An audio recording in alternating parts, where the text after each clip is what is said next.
What are you doing?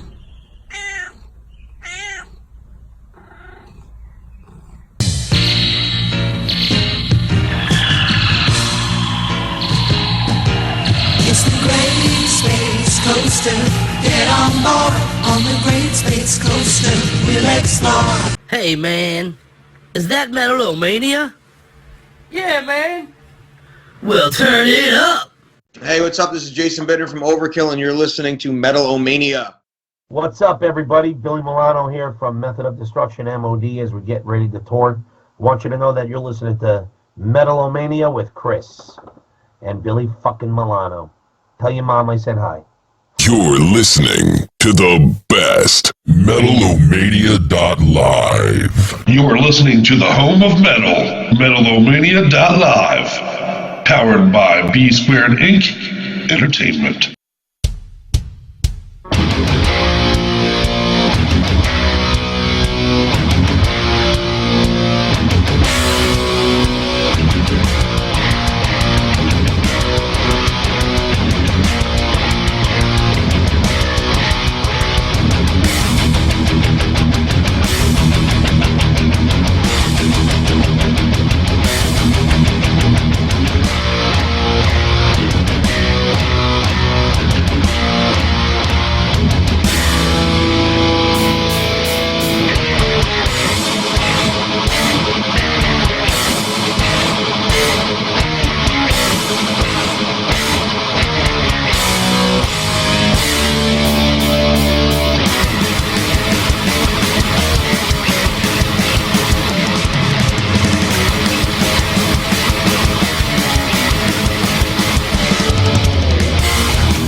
Turn off the bad fucking news and shut out everyone's bullshit views. It's time to metal. Metal-O-Mania.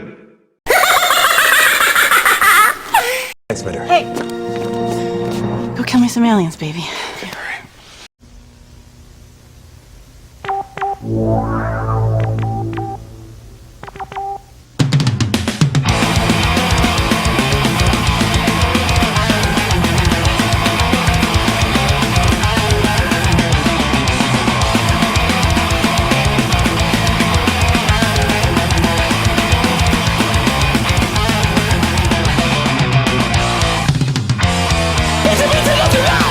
Don't kill! That book exists in a big deal. Any fucking lizards, but we don't supply.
We're out of toilet paper.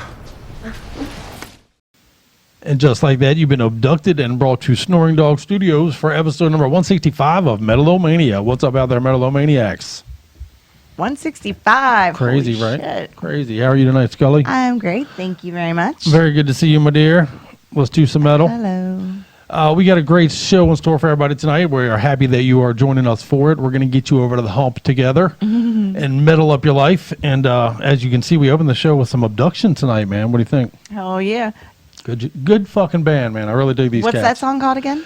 That is Uranus Attacks. Right. Yeah, man. And you know, if Uranus attacks, you got to attack back. So I love those dudes, man. Very cool band. That is from their Killer Holidays on Planet Earth. Killer Holidays on Planet Earth. What's the name of that album? Fuck yeah, man. Italian Thrashers that do it with fun. They do it with fun, man. Do it with fun. They remind me of like some Gamba Bomb kind of stuff, man, where they like to be goofy and all that kind of shit. Nah, you gotta love them for that. Some Lich King. And speaking of Lich King, thank you to Ron B., who our own man Ronnie Behrens, who talked to Mike Dreher last week on the show, man. If you guys missed it, it is in the archives, and right. You definitely want to check it out. And Ronnie B. talked to Mike Dreher about who is, you may know from Lich King, you may know from Condition Critical, both awesome projects, but he's also doing a third project now called Annihilation Process. We unveiled a song from it last week. It's a little deathier, and it's fucking, what's that? I said, who has that much I know, right? He's an ambitious dude. That makes me tired. Well, you work all the time, too, so, if your energy was focused on making music, you'd put out an album. You'd be Stephen King of it, too, so. Nice. But that's what I call him. Mike D, man, is, always Okay. in something, putting out great shit. And we played a song. It's great. More stuff is coming. Mark it down as must-own shit. What do you think? I'm just kind of stuck on the Stephen King of metal, right? Because that's pretty badass. That's fucking, badassery, right? Title to give somebody. That's so. a fucking, you got to be pumping it out to get that title. That motherfucker. Wow. How does he write books like he does? Every 13 days he's got a new book out. I Like don't my whole know. life. It's crazy. Yeah. I've read most of them, though. I do love my King. I'm sure he types fucking a million words a minute. Yeah, like how do you even get all that I'm on pretty good at paper that these fast? days. But but good shit. But what else you got? We're going to be talking to Sean Killian on the show tonight, you guys, man. Very excited about you that. forgot that was going on. I'm very excited about that, you guys. I can't tell you. The yeah. list of legends on my list of legends for sure. I am throwing check marks next to them and being able to talk to them because of this show, and that's pretty fucking awesome. Yeah, it's awesome. Yep. And Sean is certainly one of them. We look forward to sharing that with you. But, man, I've been able to talk to some cool. We got some cool ones in the archives. Jason Bittner from Overkill and Billy Milano and Carl Sanders. And I don't want to start naming too many because I'll leave a bunch out. But Lenny from Dust Bowl is one of them. And we're going to play some Dust Bowl tonight on this show. So there you go. It all works out like a puzzle in the end, right? Yep. So are you ready for the show tonight, Scully? I am ready. Let's do some metal all night long for everybody. Let's metal up the soundtrack of your lives. Okay. In fact, everybody's all still stuck at home, right? We're on what, week 8? I think so. Yeah, about that. Since Friday the 13th is kind of when my last day at work, so. Right. Yeah. How are you surviving so far in your 8 weeks home? I am loving it. You're working your ass off, but yeah, you do like not going out of doing the run. So that's good. I leave the house once a week to go to the grocery store. I haven't left the house in forever. No, because you go alone. It's not a family affair. Right, You just go alone and get the essentials or get what you can get out of what's there. The furthest I go is out back with the animals. I will have to say that I do have to say, 8 weeks has it been? We finally are going to need toilet paper. Oh, we finally need toilet paper. Yeah. Well, not yet, but I'm going to start putting it on my radar because I think every time I go, it's not there. It's never so I'm there, going to have to, right. as soon as I can see it, I'm going to order it online. That way, by the time we need it, we get it. I'm down to maybe 3 or 4 rolls. So, you know what I mean. Take a shower, folks. Anyway, wash your ass with something. Anyhow. But yeah, I mean, that lasts a long time around here, obviously. Fuck yeah. So. Yeah. I don't. We went people 8 here weeks without go buy having to toilet buy paper. any, We wouldn't do. They wouldn't did it. People here buy sanitizer. They wouldn't did it. If it's milk, people say when it's snowing, you're supposed to buy milk and bread. So that's what they do. People are on autopilot, man. Yeah, you just do. They're automatons out there just fucking being pawned. You know what? Go though? buy toilet paper now. Boom. You know what we haven't had That's all in it like takes. 8 weeks though too. What? It's chicken. For some reason, the grocery store's always out of chicken. Everybody loves their chicken. I guess so. And Amen. I go kind of late. I'm not an early pro-chicken. riser, so. Give me some turkey. Yeah. But we're Is this gonna still our opener? Yeah, let's play some jams for everybody. We'll talk about. Hey, I do want to tell you, I am like 3 pounds away, you guys, from weighing half of what I used to weigh. Hell From yeah, 420, I'm 3 pounds away from 210. Nice. So Oh yeah. thank you all for your support. I appreciate the fuck out of it, for Right. real. It means the world. All right, so What do we got next? people told me to get healthier, and I gave it a shot. So what do we? Oh, you know what? We have some Tombstone Crow next. Right. This is a truly great band, man. You're really gonna dig it. They got a kind of groove thing going on to them.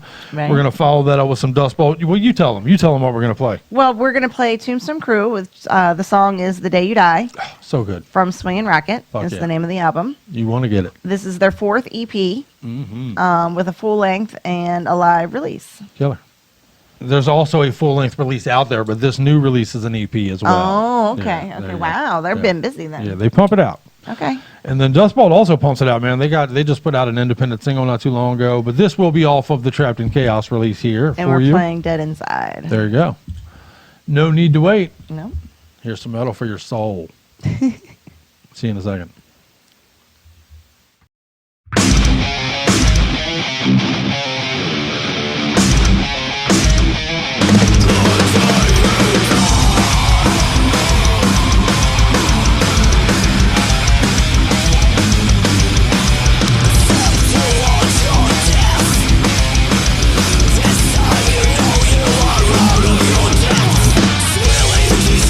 Alive, a pocket of life.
Hey, this is Lenny from Dustbolt, and you listen to Metal-O-Mania with the Crypt. Do you think that there was a reason that the killer sodomized your husband with a banana?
My pussy hurts.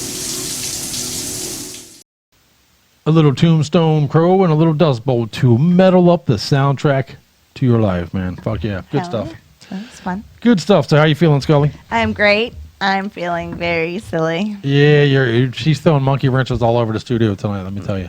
But you did make some kick-ass steaks before the show tonight, so you got to love you for that. My dinner So was good. we will steamroll through. But those were some great jams. We got more jams coming up for you as well. But did you see the King Diamond is apparently working on a Merciful Fate release with them old dudes, man? That's awesome. How awesome is that, dude? Yeah, he's going to sing again with them. There's going to be a King Diamond release of his own, on his own name and shit. Matter of fact, that's, I believe, already done. That's Masquerade of Madness, so that should be before too long. And then, but apparently there's 6 or 7 Merciful Fate songs done with King Diamond at the helm and the whole fucking thing, man. I could not be more excited about that. Awesome, okay. Very, very excited about that. That's going to be good shit, man. And that does bring me to wondering, what is everyone doing metal-wise to get through your pandemic? You know, people are turning to metal to get through the pandemic. Right. And there's lots of good things to do for that. In fact, again, we got some videos coming up for tonight. One in particular, later in the show, where those dudes made that whole video from home during the pandemic and pieced it together. It's pretty cool. You're going to love it. But, you know, Devin Townsend is putting out lots of concerts and lots of cool things from his house. Right. He's staying from busy quarantine. from what I understand. Fuck, he's always busy. That's a talented dude right there, man. Anything Devin Townsend has, his hands on is great stuff. But, you know, who else? You know, if you're Metallica, I know Metallica Streamed takes a lot of 3 live shit. shows so far is what the note says. Yeah, so that's pretty awesome, right? That is pretty cool. And I'll tell you what, Devin Townsend, in some of his downtime, if you will, has really put a couple of those things on there pretty deathy, like pretty, brutal even, man. It's, a little out of character in some ways. And it's Devin Townsend, so of course it's brilliant. That's quarantine, Devin. Yeah, right. You may be exactly right, man. Maybe that's what the quarantine is doing to people. They put that little rage in there. Right. That's why the new Mike Dreher stuff with Annihilation Process is more deathier, right? Probably, everybody. Maybe that's something we'll have to keep an eye out for. That's fine. Is everybody going a little angry? Right. There's an extra. We're going to need to keep attacking Uranus. Get outside, guys. You can sit in your own backyard. I do that. I do go out and do that. Yeah, get some sun. Take the dog out and the cat out. Right. You're allowed to do that still. Yeah. And you should, man. Vitamin D from the sun will hook you up.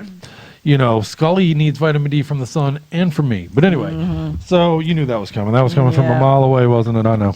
Literally a mile away. You counting those dick jokes? We used to, but I can't anymore.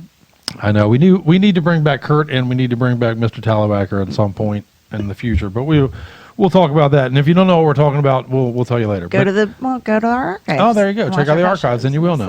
Yeah, there you go.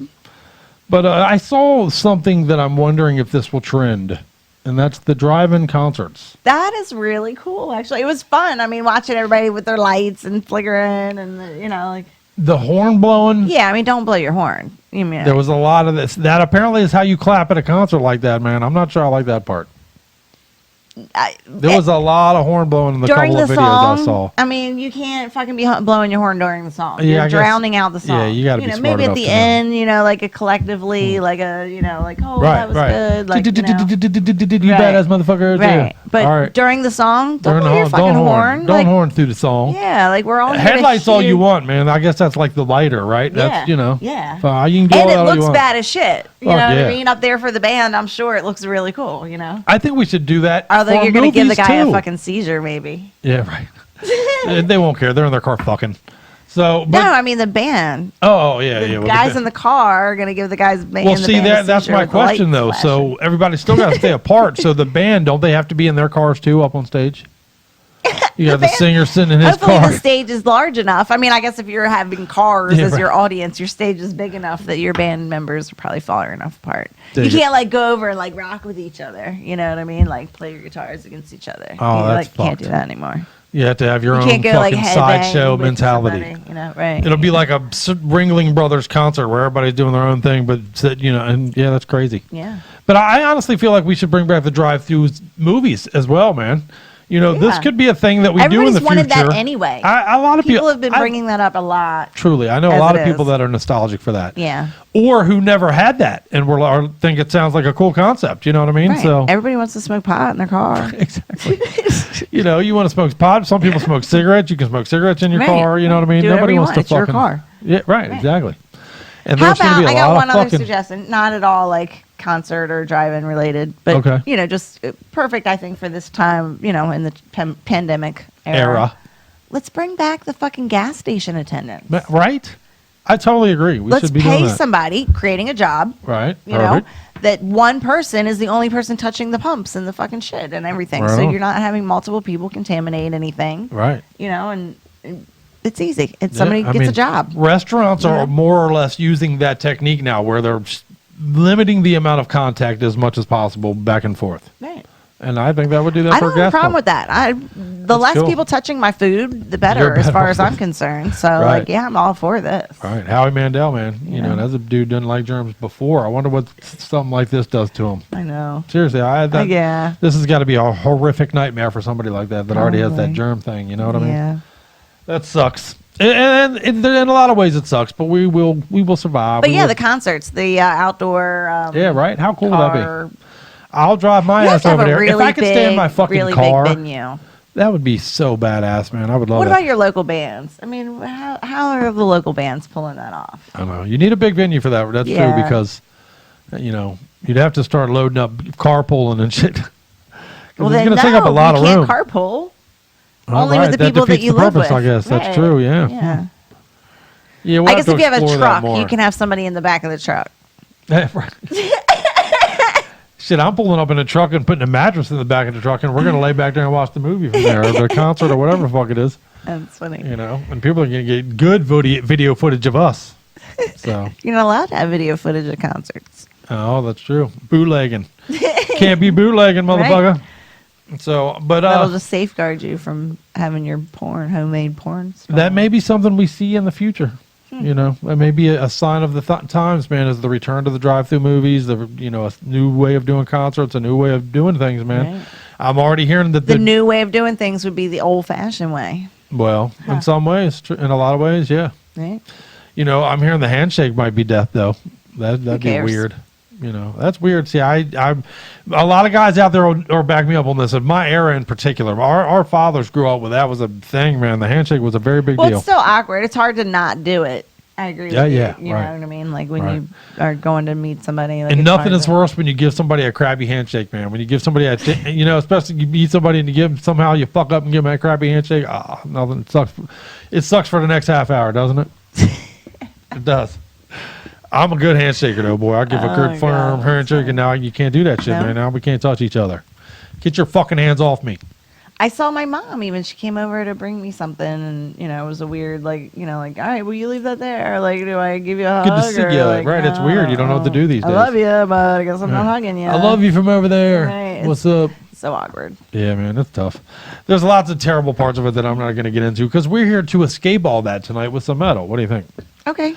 Because there's some horrific shit going on out there in the world, and we're not going to talk about that. We'll let the bands talk about that. Most of these songs are about some pretty fucked up shit, so you can get your fucking gore fix from some jams. What do you think? All right. Let's So, do that.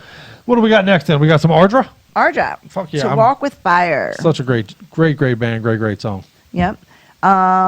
They are Deathcore outfit from San Jose, California. Yeah, man. And it's a debut. A debut. So if you're playing the drinking game from home, now's the time to get your drink going. Anytime you hear the word debut, get your drink, your bong hit, whatever. We don't judge. Do nothing. The album is Unto Leviathan. Yeah, and they're so good, man. You're going to love this jam. So let's play it together then, shall we? Okay. Fuck yeah. Fuck yeah, metal. Shit pickles. That guy's on fire.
There she was, her hair red like fire, her ass hot like fire. And that was a little bit of Ardra to get you through your pandemic, man. And I tell you, Debut. A debut. Keep drinking. We're much funnier when you do. But we do hope that if nothing else, I know times are tough and things are fucked up and they're different than what you're used to. And hopefully we are at least around the corner from returning to normalcy. But right. We hope we can give you something to smile about, something to bang your head to here at Metal-O-Mania every week, man. You know, I know that most of the time I'm just a dipshit, but these songs and these bands, it's very important to me, man. Very killer stuff. And I can't live in a world where you don't know how badass Ardra is or how badass Cruel Bomb is, by the way. I love your shirt. Oh, yeah. Fuck yeah, man. How about that? Love those dudes, man. I hope that you have all gone and what do I got? Oh, I got my Power Trip on tonight. Fuck yeah. Another band we've talked to, as a matter of fact. Power Trip, killer band. Check the archives, And guys. good stuff, man. If you dig into our archives, there's gold to be found there, man. Great playlists, great interviews, good stuff, man. Niall and Billy Milano. And anyway, so to get through the pandemic, though, we've been binging on horror movies and TV shows and documentaries. We watched that McMillions documentary this week. Right? I didn't even know that happened. Me either. That story totally slipped under my radar. Although, you know, what we found out halfway through is it happened kind of right in the middle of, right before and after 9/11. Yeah, that's right. Which is why I probably got swept under the rug. Right. That's true. That's why we don't remember it. Everything was 9/11 once that happened. So yeah. Yeah, that was crazy though. But you know, yeah, McMillions, people just fucking stole it all for years and years and years. Right. If you remember buying the McDonald's Monopoly pieces, you were not even. Yeah, you had no chance. Oh, and we put so much effort into that shit. We would like travel to other McDonald's because we thought the game pieces from there would, you know, had different ones and. Yeah, man. Oh my God, what losers! How lame was that? I know, dude. They were all related to one another, even, man. It was a big old fucking Ponzi scheme amongst relatives and shit. How fucked up is that? I know. How do you not pick up on that sooner? Crazy, you know? crazy. It's worth watching. It was a pretty cool documentary. 6 winners from the same local town. Right. You know? And at first it was like they're all fucking Italian. What the fuck? You know? It's pretty crazy. Every they winner threw in from one the black East Coast lady, and everybody Italian. was like, "Oh, maybe it's fine." Yeah, and I wouldn't. She was one of the first to crack though. She was like, "Fucking, you know." No, it'd just be like, "Oh, they're not related anymore." There's a black lady. Clearly, they're not related. Right, It's not a family. We're covered. We're covered. That's fucked up. But I guess we gave away a lot, so watch it. It's good. It's worth watching. It was a pretty cool documentary, but there's lots of cool things to do with your time. But I've been working on what I hope you guys will dig. I'm working on. I wanted to air it tonight, and honestly, I'm glad I didn't because it's going to be a bit of a long show tonight because we're also talking to Daniel Rothman, by the way. Oh, okay. You know, catching up with Mom Relative. You know, he's our editor-in-chief and everything. Metal-O-Mania. Metal-O-Mania man. Mom is Metal-O-Mania. Yeah.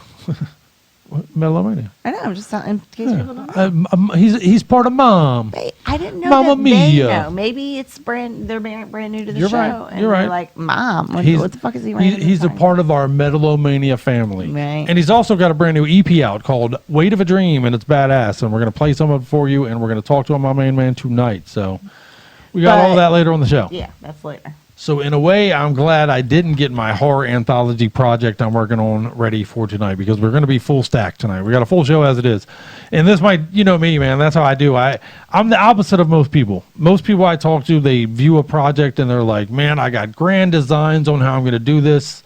And by the time they do the project, they half-assed it and phoned it in and they're like, here's what I did. I'm the complete opposite.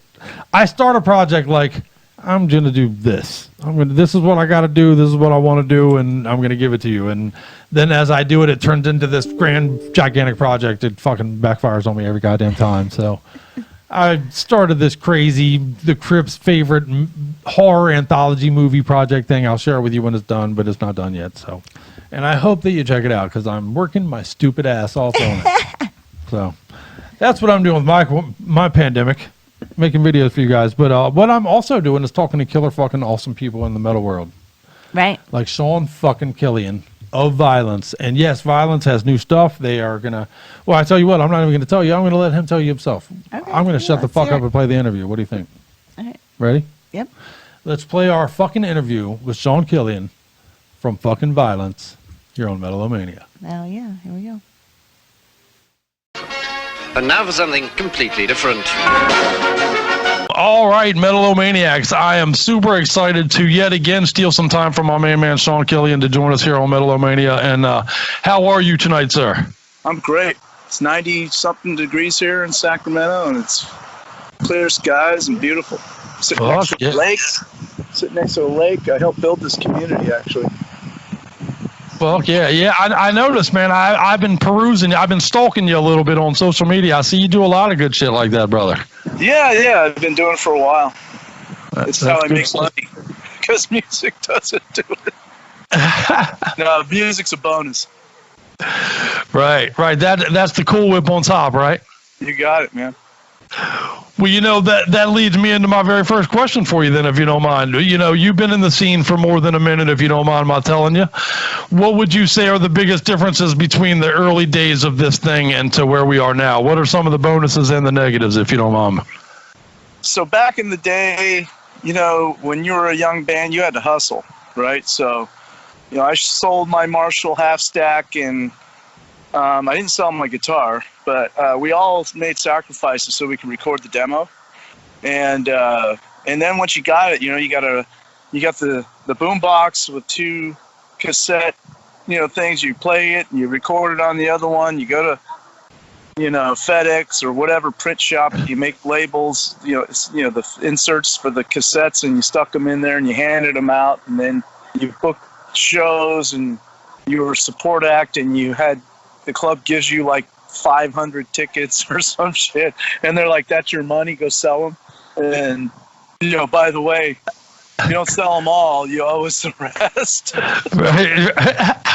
You're in the hole. Yeah, you made your own flyers, and you went out and you took a day off, and you went out and put them up on poles, around the club and stuff, and you went to other shows with tons of flyers and passed out flyers to people. And, it's like today everything is on Instagram and Facebook and other social media outlets. And, we booked we have the show booked in Chicago, and, they made the flyer and emailed it to us. And then we just pasted, share it on our Instagram page and everything else. And it goes out to everybody. Where back then you really had to hustle.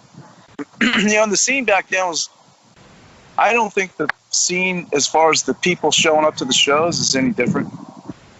It's just a new, younger crowd because of social media that we have now. And, you didn't have that back then. So you relied on magazine reviewing your records, and, maybe you get a review of a show now and then if you're on tour from a local fanzine. And now it's just like everyone's got a camera. You play a show in Puerto Rico, and everyone all over the world sees it. Yeah, it's crazy, right? It is. It's great. I personally enjoy it. I like it. I like the fact that people can share with people from all around the world. Well, I love most angles of it, but where the rubber hits the road, I guess, is where the financials kind of weigh in on that. You know what I mean? It's not as lucrative as it once was. Would you agree with that, or? Nah, because back then we made like 92 cents a unit. I mean, and they're selling CDs and stuff for, $12, $13 at the time. Right. So it wasn't like we made much anyway. And you had lawyers up the yin yang because every contract is like 100 frickin' pages of legal spiegel. And then you have, you still have today your booking agents. But a lot of these booking agents now, they're like guys that were in bands, or they get it, right? And you had a guy in LA booking shows for you because he knew all the clubs, and was he that guy that was part of the scene itself, or was he just sitting in an office booking shit? And like our deal with Metal Blade now is just a few pages. We don't need a lawyer. Phil and I read the thing, we understand it, and right. It's just a lot different. I'm sure that's not the case with every situation. I mean, some bands are in these long, multiple record deals, and that's many pages. But right. For us, it's like, few pages. And so if we get something out on Spotify and iTunes, I mean, we get royalty checks still from Eternal Nightmare, and because we own the rights to that. We don't own the rights to pressing, and they won't sell us the rights. But so that's on Spotify and iTunes, and people buy, physical material and, CDs and tapes or whatever Megaforce is selling. And it's, you do make some money, but, for us and now for bands, it's the shows, because now we're smart. We're wise to what's going on. I mean, if you're selling a ticket for $30, we can do the math. Back then, we were just punk kids like, yeah, let's play a show. Oh, well, you're gonna pay us $500? Holy shit! Yeah, we'll do it for beer, dude. No, you're selling your own tickets. Right. Yeah, that's crazy, man. That's great. Yeah. Well, I have Eternal Nightmare in every way. I have it on vinyl. I have the cassette still around here, man. It's a record that's meant a great deal to me. So, if you don't mind, let's go back there, man. When you flash back to that scene, what's the first things that come to your mind when you picture that era of this thing of ours? Just like battling our way up the food chain, Fuck yeah. When I started, the band was already a band when I started with them, and I would see them at Ruthie's Inn, and I loved the guitar riffs, and it was like when Phil came, when Jerry left, and I asked Phil, hey, can I join the band, and it was cool, and we did it, and then I wasn't in, and then I was in, but that all came about because I tried out, and I didn't like their lyrics, so I wrote Eternal Nightmare lyrics, and I think I wrote Kill on Command, and I'm not sure because they had Gutter Slut. I think I just modified Gutter Slut a little bit. Fuck yeah. But that's when I first wrote these songs, and there was no thoughts of record labels and touring and any of that. And so everything you do then at that stage is raw, And so for us, then when I was in the band, then it was just like, that was our sound, I didn't try to bring some sound to a band. I just wrote lyrics and then wound up. That's the way it sounded when I sung them. It's just the way I heard it in my head, I guess, Then we were a band with badass music, and then I joined the mix, and it was different from everybody else, so which helped us. And it's just it was a great experience to write that album because there was no pressure, just like Bonded by Blood, just like Show No Mercy. I couldn't say that about Megadeth because obviously Dave Mustaine, he knew what he wanted to accomplish, right?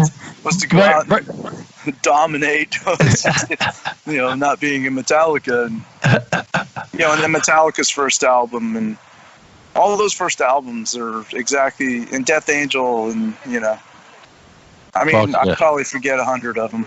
Oh, but, yeah. That was all that is for us. And I'm sure those cats was, just writing music that you thought people might like or that you liked, and then it just happened that people like it.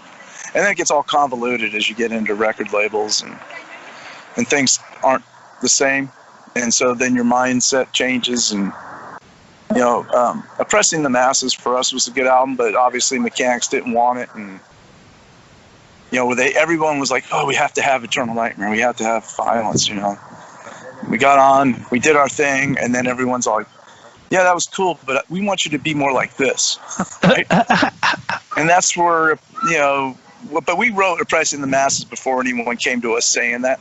It was when we submitted that record that we started getting all the, kickback from the label, and that's when it started getting weird. It's an amazing record. I still say to this day, fantastic record. Yeah, and like I said, we wrote it before the drama, so it is equally as heavy. I mean, it's a lot different than Eternal Nightmare, but right. It was heavy because that's what we were thinking. It was like, we're going to be heavy, and that's who we are. Right. Yeah. Well, that was the Violence approach, man. I remember a Sean Killian quote from back in the day is, we're going to go out there and we're going to be the heaviest motherfuckers out there, goddammit. Yeah, that was always my intention. And the guys, just everything. It's. I don't know. It is different. I'll admit that, but I never knew it. People would be this into it, especially this long. 35 years, 34 years. Yeah, 34 years, brother. Almost 35 years of metal crazy madness, man. That's pretty bananas when you think about it. Yeah, and we're not even like a steady band. We're on again, off again, on again. hopefully for a while. But, you know. Well, I'll tell you, we've been doing this show now for about 4 years, my friend, and I've had the privilege, and I do consider it that the privilege to talk to a great many bands at this stage, hundreds. And one of my favorite questions to ask many of them is, who are your gods? Who were the guys that brought you into this thing and made you want to do it? And the band name Vio-Lence comes flying off the mouths and lips of many, my friend. You know, right on. What's that mean to you? That means a lot, especially, you know, it wasn't like we tried to do that, right? And the fact that it turned out to be something like that for other people, you know? Is awesome. Feels good. Feels good. People tell us that all the time, you know, when we play live, that, you know, because like I did an interview a while ago, but anyway, it wasn't like Phil and I and the guys, we go out and we hang out in the crowd after we play, especially for supporting. We want to see the headlining band, you know, because, you know, like we did the Beer and Metal Festival, Carcass was headlining. You know, we did the festival in Dallas with Power Trip and Carcass. We wanted to watch the band, so we're hanging out, you know. Fuck yeah. They're young kids going, yeah, man, I'm a band, and you guys totally influence us, and it's kind of cool. But we were always, you know, for me, it was just like, I'm not any kind of, I don't see myself as like any kind of a rock star. I see myself as a guy that likes to make music, and I'm fortunate that people enjoy it. Well, you've got a pretty down to earth persona, man, and reputation, which I followed you around. You know, I know you keep a day job doing the construction shit here and there and all that kind of stuff, man. You do you put in the work in this life. Yeah, that's a career. I don't have a job. Right. I've been doing it for a long time, and you know what? I'm fortunate to be in the situation I am today, because the people I work for are hella cool, and they want me to, you know, do the band stuff. Fuck yeah. All right, take it to the next level. Oh, and speaking of that, what is next? I mean, I kind of know that, you know, the world is on pause right now, and if you don't, I'll ask you a question or two about that in a second. But before all the pause button hit on the world, what's going on? I know Vio-Lence has got some things coming, right? Yeah, so we got 2 songs we finished for Metal Blade Records. We have our 5-song EP deal with them, and it's a perfect fit for us. You know, Brian Schlegel got to see us in Vegas. I don't know if he saw us in any other places, but, you know, Phil got a chance to talk to him at that show at the Psycho Fest, and it just kind of, you know, became what it is from that day to today, you know, where it was just like, yeah, we're just looking for someone to work with. We're not looking for, you know, any big record contracts or this or that. We just want someone to work with to put out our, you know, write some new music and put it out. And they're like, yeah, of course, you know, we're your people. I mean, they've been in it from the beginning. Metal Massacre, Metallica, Slayer, and so you know, for us it's a perfect fit. And we've got 2 songs complete, and we're working on 3 and 4 right now. And actually, we're flying. Bobby's flying out on the 6th of May, so that we can get everybody together and start working on these as a band, you know, so we can get the full effect. Because right now it's just Phil and Perry and I, right, you know, writing. And so, yeah, we're really excited about them coming out. You know, unfortunately, Dean, with his job and stuff, he can't go abroad, and he's got his daughter to consider and all that. And we've always told him, dude, we don't ever want Vio-Lence to be a situation that creates havoc in your life, you know? Right, and stress. You know, and so Christian Old Wolbers is coming up to jam with us, and yeah, it'll be good. It'll be really good. You know, we'd love for Dean to be there with us, but unfortunately, you know, we'd hate to see him ruin his life. You know, because he's got everything he needs to take care of his daughter, and she's just a beautiful girl, Jasmine, and you know, and it's a goofy world right now too, brother. So yeah, right now, and he drives a freaking bus, man, from uni, so he's out there on the line, dude. Wow, that's awesome. Francisco. Yeah, so there's all. Wow. Even without some pandemic or epidemic, there's like tons of viruses floating around that freaking area. Yeah, no shit, brother. Ain't that the truth? That shit ain't gonna get no better anytime soon either. I'm telling you that. Especially when you're on a bus. Fuck yeah. Like, who knows who the hell's getting on and off your freaking bus? I've avoided them fuckers since high school, man.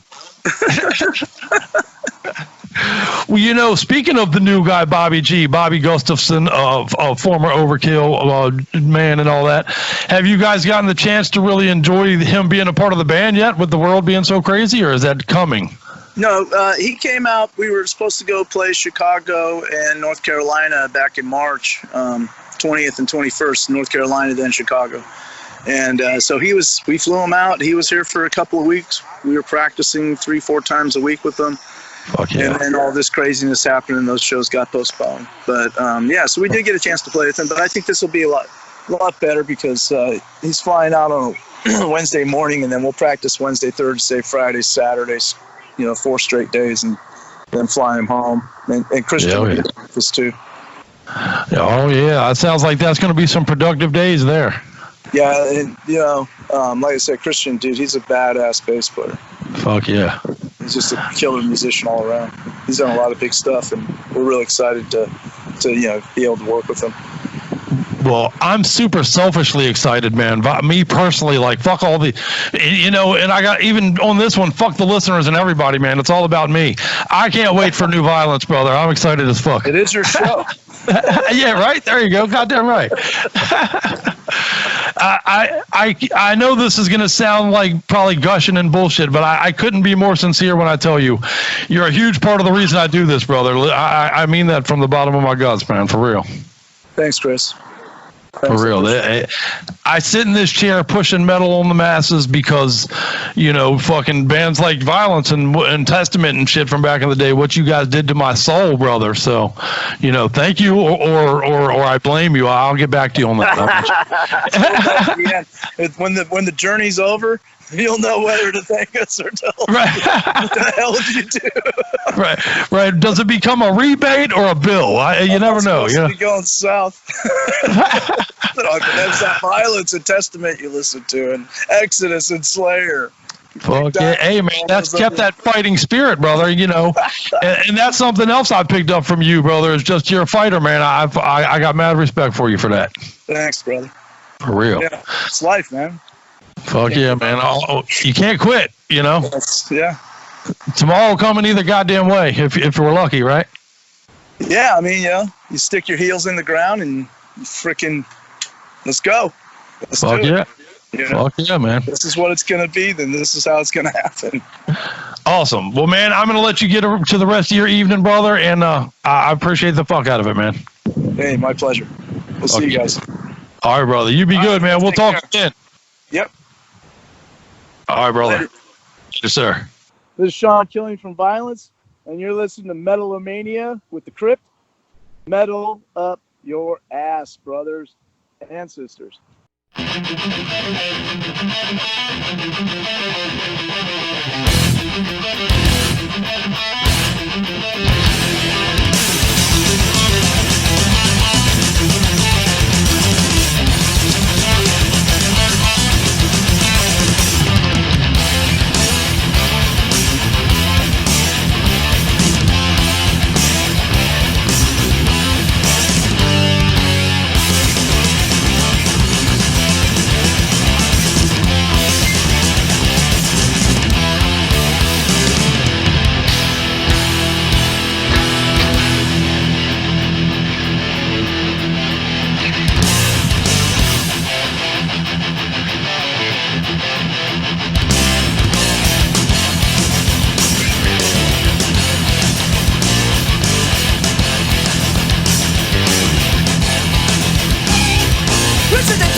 What's all they say?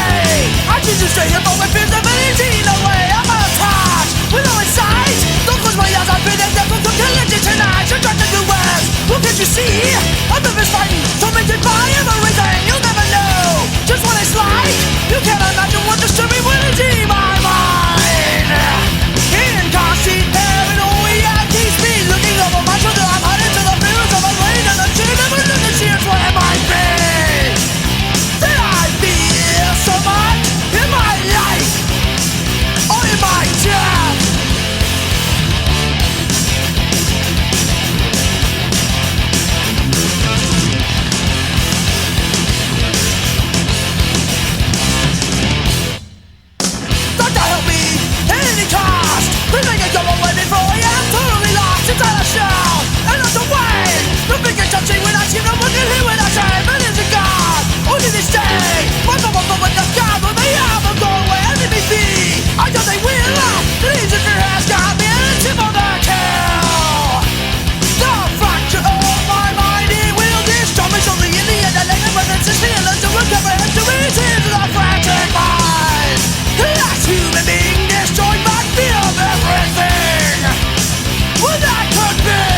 How awesome is Sean Killian, man? Hell yeah, that was Fucking awesome. Amazing. Awesome Amazing interview. And then the song. Phobophobia, man. Yep. From Internal Nightmare. Classic. Not just one of my favorite violent songs, honestly, but one of my favorite songs ever, man. The Eternal Nightmare album, I know you could see me professing my love to Dude on the video, and I apologize for being a big giant pussy, you guys, but I can't help it. I grew up with that. It means that much to me, man. So it's cool to tell people about your feelings. Damn right. Fuck yeah. Doesn't make you a pussy. Well, that's not open what makes for you debate. a pussy. Right, yeah. There's a different list for that. But Right. but yeah, thank you very much, Mr. Killian, sir. Very much appreciate your Hell time. yeah, Good that was shit. awesome. And look forward to that, man. And as soon as anything from Violence comes available and released, I promise you we will share with you guys and gals out there. So it's going to be good stuff. Mm-hmm. Right on? Right on. So I was looking and I read about a study this week Okay. that determined, I don't know what their test subjects were really, Okay. but their determination of this study was that people are fucking in cars again more often. Oh. Which that's coming back. Maybe that's related to what we were talking about in the last break with Okay. people being in their cars and shit. Right. But apparently the music you're most likely to be listening to while fucking in a car is heavy metal. Oh. Okay. Of course it is. Right. Nobody wants to be tenderly touched to R&B. You want to get fucked to metal, man. And right? you need something loud to like cover up your, Right, that's true too. cover up what you're doing. Funny side story, if I may. Me and my buddy Jeff Perks, that's right, I'm throwing you under the bus, brother. He watches the show occasionally, but when we were young, we used to go and rent porn tapes, VHS tapes. I grew up then. Fuck you.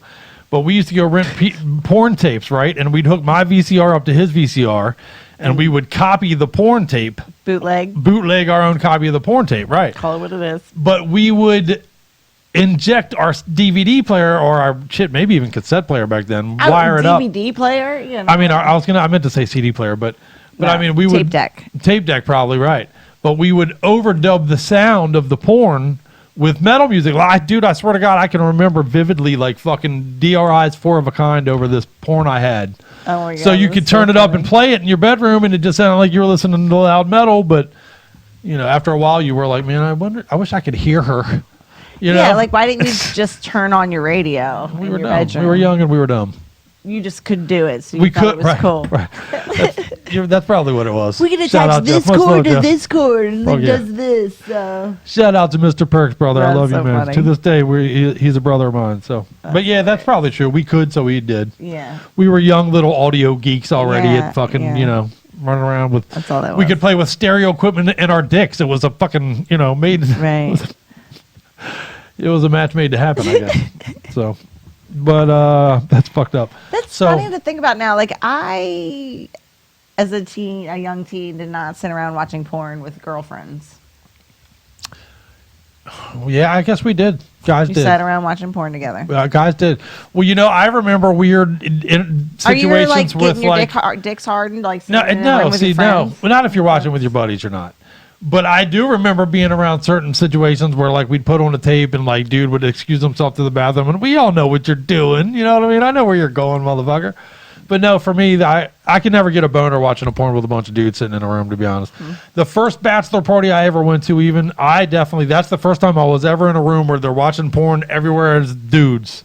And I was like, what the fuck? This is weird. This is not, because up till then, I was used to sneaking off and it was a very private affair. Right. So it was very weird to be, this is strange and Barnes. So yeah, that was an environment I couldn't get my dick hard in, for sure. Funny. But yeah, apparently people could, because I remember later, watching in particular, I'm sorry I keep throwing Jeff under the bus, but me and Jeff did a lot of written porn tapes and shit, but I remember him showing them to one of his buddies, and I don't remember that guy's name, but that dude like ran off and disappeared in the bathroom forever. Oh, okay. It's So- not. No, that wasn't Jeff who did that. Okay. No, Jeff was a seasoned pro, like me. What are you kidding? Like, yeah, we were like, we used to make jokes even. We'd like, we'd sit around and be like, the chick we're fast forwarding right now, if she was here, we'd fuck her. You understand that, right? We're literally choosing to fast forward a chick with our eyeballs that we would not, turn away with our dick.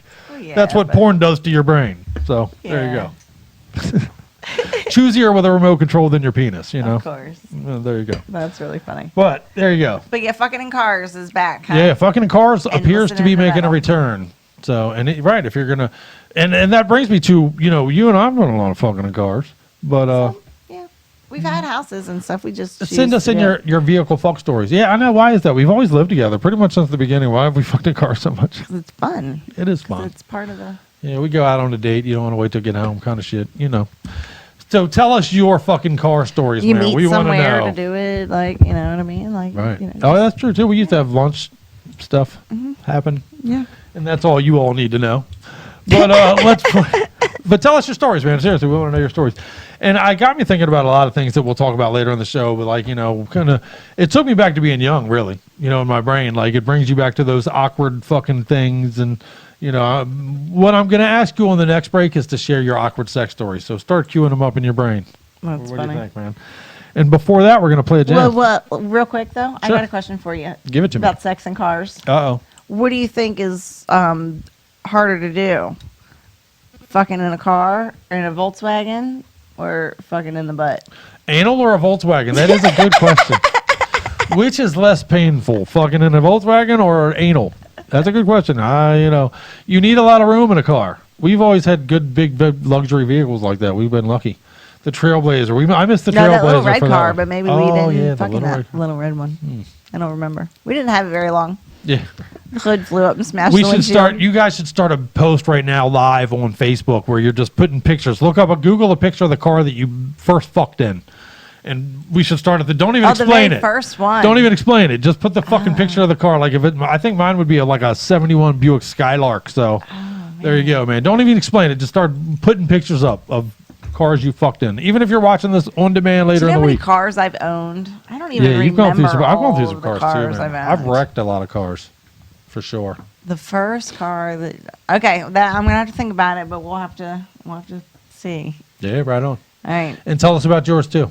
We're always here with our ears open for cool stories in metal. And speaking of cool metal, let's play some. What do we got next, Miss Scully? Some Cerebral Desecration. Oh, right, Further Than the Bottom. This is such a badass It's release, the song everybody. and the name of the title of the album. And this is the sophomore release from these Deathy Thrashers from San Marcos, Texas. Fuck yeah, we're going to get a little Texas metal up in that ass. All right, y'all. Put on your seatbelts. Fellas, on the other side of the door is everlasting fame and glory. You get the Johnny, I'll get the Heidi.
Personally, I'd rather fuck a moose.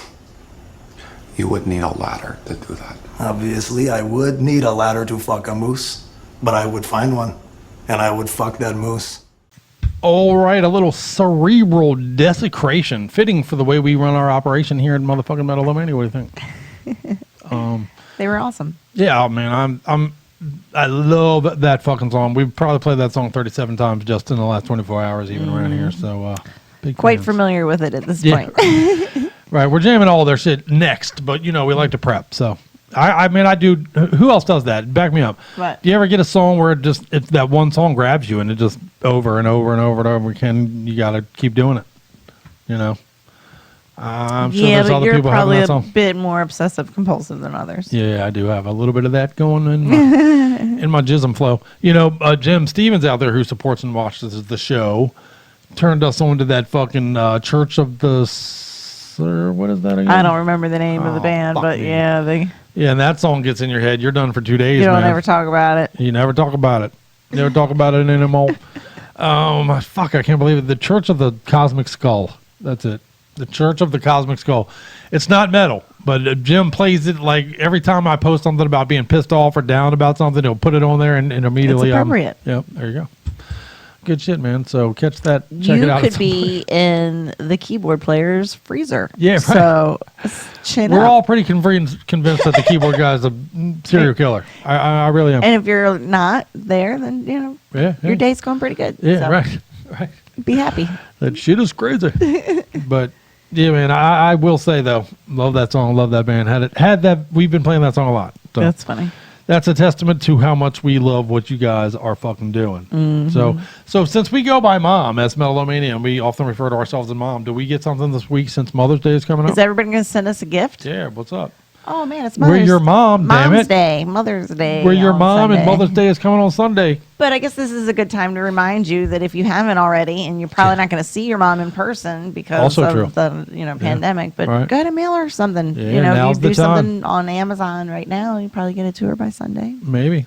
Yeah. Depending on what you pick. You're probably skirting the close not tights toilet paper. right now. Yeah, you're not going to be able to get her toilet paper. Right, which is probably what she needs. But get her something. Get your mom something.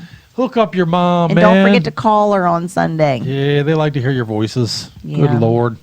I got to call my mother every 3 days. Or else she says, what the fuck? I grew up on guilt. I have a Roman Catholic mother. So that means I was raised on guilt, by definition. And I'm fucking in my 40s now. That shit ain't going nowhere. It's still fucking, I fucking raised you, So I love you, Mom. But what do you think? What do you get? Do you got something special planned for your mom? Yes. I know. You gave her the most awesome son-in-law in the world. Whoa, Boom. that's weird. Okay. Yeah, I got some stuff planned. Cool. I'm not going to tell everybody. Am I supposed to get shit for you? I mean, you were mom to the kids, but am I supposed to get shit for you, or the kids are supposed to get shit for you, right? Yeah, mine won't hold my You're breath. not my fucking mother. Shit. Yeah, you probably shouldn't. Anyway, let's what's coming up next? I think we got some overheat coming up next, right? Let's go to it. I know we have a pretty lengthy show talking to both Sean Killian and Dan tonight, and one of the many reasons we did back up the horror thing. But let's play some more music for everybody. What do you think? All right, let's keep it moving. Is what you're saying? Yeah, let's do it. All right, so for overhate, we are going to play "Beneath the Curse." Fuck yeah! It is from the album "The New Beginnings Are Met." And these guys are from Venezuela. Fuck yeah, some Venezuelan They got some badassery. killer groove to them. Right, they really do. Yeah, you're going to dig this jam, man. Overhate for your pandemic. And speaking of kick-ass things to support our pals over at Metal Tavern Radio. Metal Tavern Radio is out there kicking ass and taking names, and Metal-O-Mania loves them for it.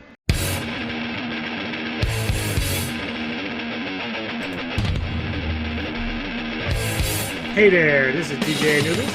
And this is DJ Neko from the Metal Tavern Radio Podcast. And you are listening to Crypt and Scully on Metal-O-Mania.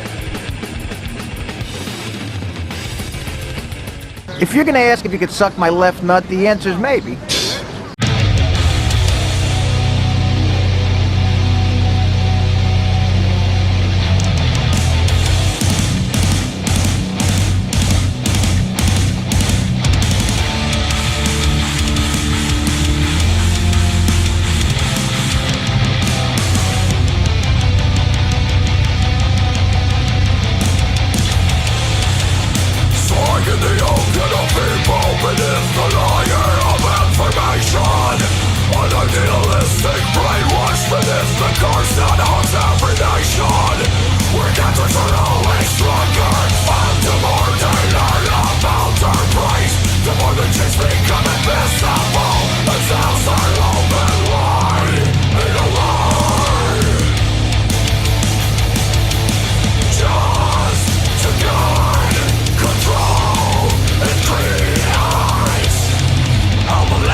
another dumb slut gets herpes.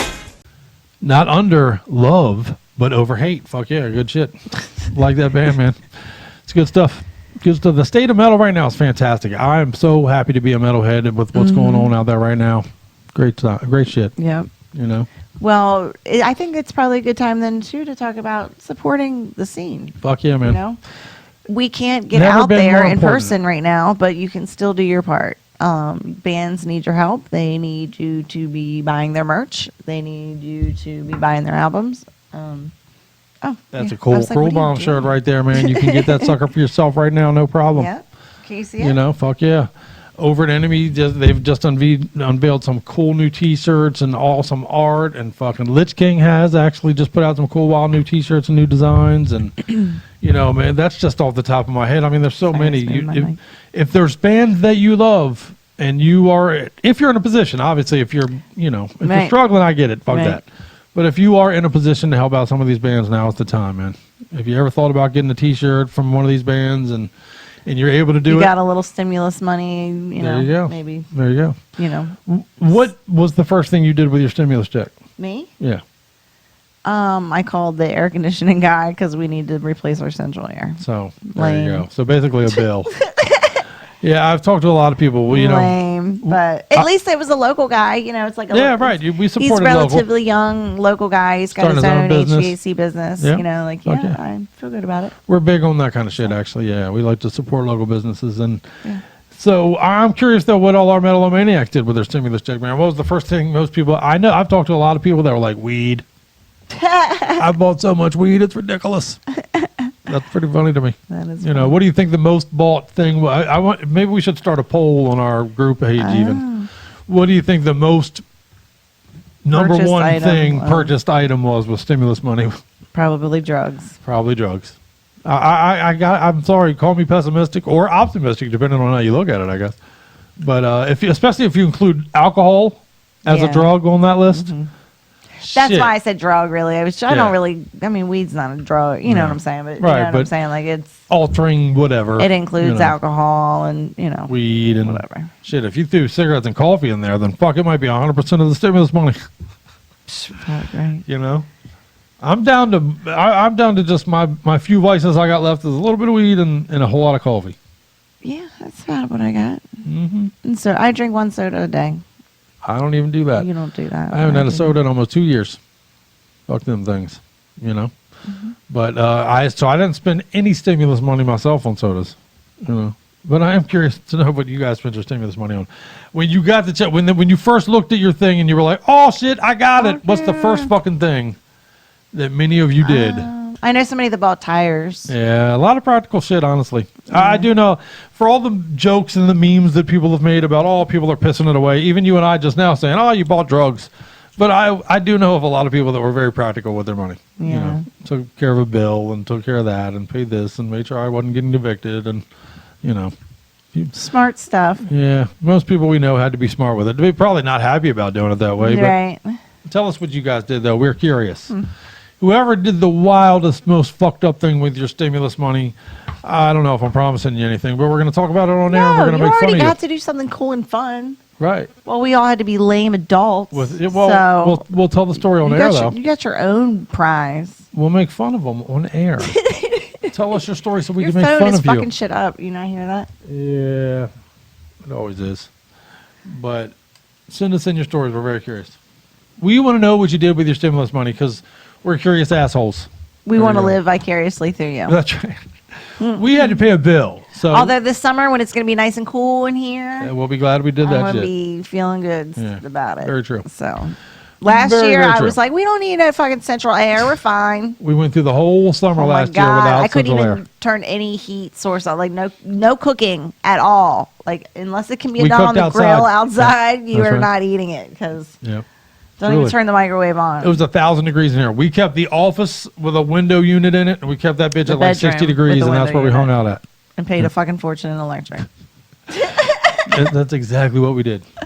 So this year, I appreciate central air. And we'll be covering it with our stimulus check. All right. So, yeah, man, I want to know what you motherfuckers did, though. Send us in. There's probably things on the board, and I can't see it right now, but I'll interact with you guys, sorry, guys. here momentarily as soon as we can. But let's set up. Well, we got something coming up next that's pretty cool. I bet there's been a couple guitars purchased. Oh, I guarantee that. Yeah. You know what I mean? Guitars and keyboards and pedals like that, and wiring and drumsticks and oh yeah, man. Hit us with what you did. Okay. And let's move to talking to our buddy Daniel, if you don't mind.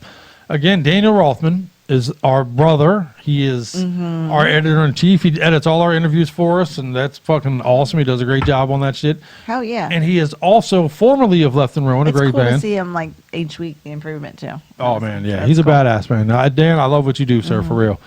And I appreciate that you are a part of our team, and I'm excited about this EP, man. You guys need to support our brother. It's called Weight of a Dream. It is fantastic. It's fucking, I think, $5, man. $5. You know, you spend more than that on coffee. I was gonna say you do, but do you still? I mean, I don't know. But either way, you've been saving a whole lot of that. Then, if you haven't You've been making coffee at home. Spend that money on Weight of a Dream, and I promise you, it's worth it.